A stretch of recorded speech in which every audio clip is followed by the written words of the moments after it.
I was visiting my mother down in Orange County. She lives in Brea, about 2.5, 3 years ago, and we were watching coverage of the Andrea Yates trial. And I remember turning to my mom, just horrified about this, and I said to her, "Gosh, can you imagine a woman being so desperate, so desperately unhappy that she would hurt her own children?" And my mom took her cigarette out of her mouth and turned to me and said, "I've been there."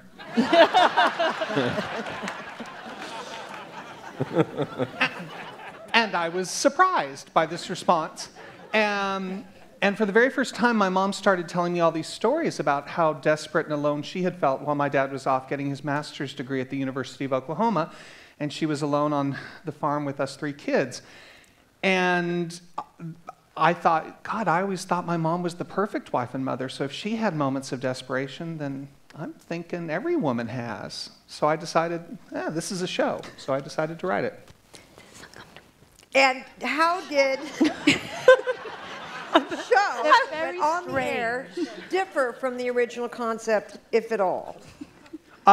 It hasn't differed too much. The only difference from the original script was that in the pilot, we had this mysterious note at the end, and that was the only mystery beat I had in it. The first script that went out to 6 different networks, and they all turned it down.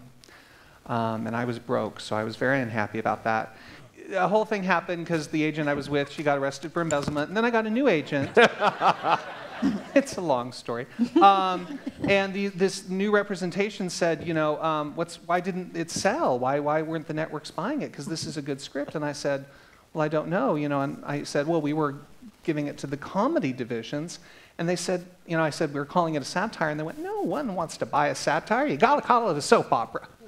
So they paired me with a guy named Chuck Pratt, and Chuck read the script. He had worked on Melrose Place for 9 years. And he read it, and he said, this is great. The only problem is you've just got this mysterious note. You've got to let the audience know there's mystery element way sooner. So Chuck you know, and I talked, and we came up with the idea of the pool, something buried underneath the pool.